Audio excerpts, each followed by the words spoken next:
Cette semaine, à l'émission, tension dans la péninsule coréenne avec un affrontement Corée du Nord-États-Unis.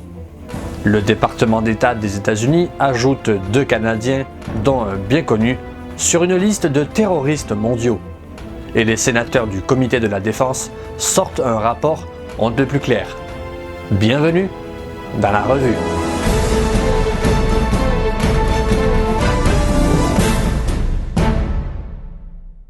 Les tensions avec la Corée du Nord ne font que s'exacerber alors que les dirigeants américains et nord-coréens s'affrontent verbalement. Après le déploiement cette semaine d'un groupe aéronaval américain vers la péninsule coréenne, la Corée du Nord a averti qu'elle était prête pour la guerre. Le président Donald Trump a récemment demandé à ses conseillers de lui préparer toute la gamme des options possibles pour faire pression sur le régime de Pyongyang et l'obliger à interrompre son programme d'armement nucléaire. Il a même menacé d'une action unilatérale américaine contre la Corée du Nord si la Chine ne réussissait pas à faire entendre raison à son turbulent voisin, parlant même de frappe unilatérale. Et à l'occasion du 105e anniversaire de la naissance du fondateur du pays Kim Il-sung, Kim Jong-un a procédé à un nouveau tir de missile qui aura toutefois échoué.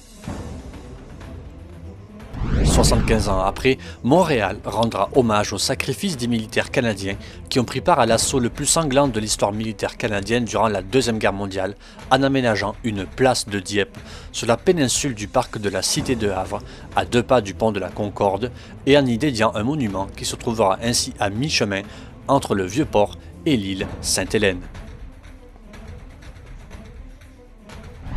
Le gouvernement canadien a annoncé jeudi 13 la mise en conformité de sa législation afin d'adhérer au traité sur le commerce des armes TCA en vigueur depuis fin 2014 sous l'égide des Nations Unies.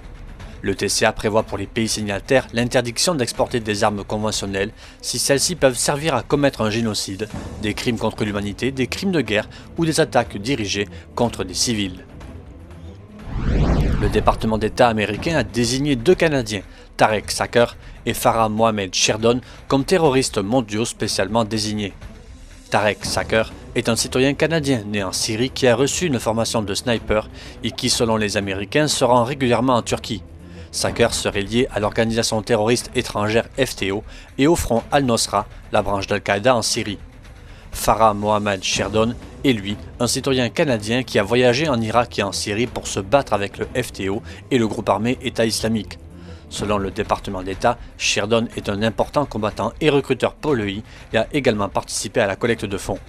Sherdon, également inculpé de terrorisme au Canada il y a 2 ans, avait été rendu célèbre par une vidéo filmée pendant qu'il brûlait son passeport canadien. Il faisait partie d'une dizaine de Canadiens à avoir rejoint le groupe extrémiste. Le Collège militaire royal de Saint-Jean a annoncé l'inauguration du Centre international des études de la profession des armes au grand fort de l'édifice d'Extraz. Le nouveau centre de recherche a pour but d'être un carrefour d'échange de connaissances sur la profession des armes au Canada, avec l'Institut de la profession des armes adjudant-chef au CID et un retour prochain du niveau universitaire pour les ELOF. Le Collège militaire royal de Saint-Jean devient clairement un incontournable dans le milieu. Près de 130 personnes sont mortes à la suite d'une explosion survenue dans une gare d'autobus où 5000 évacués en provenance de villages pro-rebelles attendaient d'être transférés vers des régions loyales au gouvernement. L'explosion a été causée par une voiture piégée qui transportait des denrées alimentaires, alors qu'un responsable rebelle affirme que le véhicule était abandonné. L'explosion a eu lieu à Rachedine, un secteur contrôlé par les rebelles à l'extérieur de la ville d'Alep. Dans un rapport publié jeudi 13, les sénateurs du Comité permanent de la sécurité nationale et de la défense souhaitent que le gouvernement fédéral augmente ses dépenses militaires à 2% du produit intérieur brut afin de prévenir l'affaiblissement des capacités militaires actuelles et pour répondre à nos obligations envers les Canadiens et nos alliés. Le comité formule donc 16 recommandations pour renforcer les forces armées canadiennes et s'attaquer aux problèmes auxquels elles font face depuis des décennies. Le comité recommande que le gouvernement présente un plan au Parlement en vue de porter les dépenses de défense à 2% d'ici 2028. Les sénateurs estiment que le gouvernement ne peut plus se permettre de lancer des paroles en l'air alors que les forces armées canadiennes vivent des difficultés.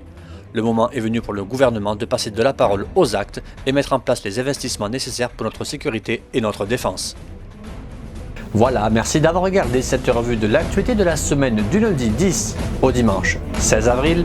Rendez-vous la semaine prochaine.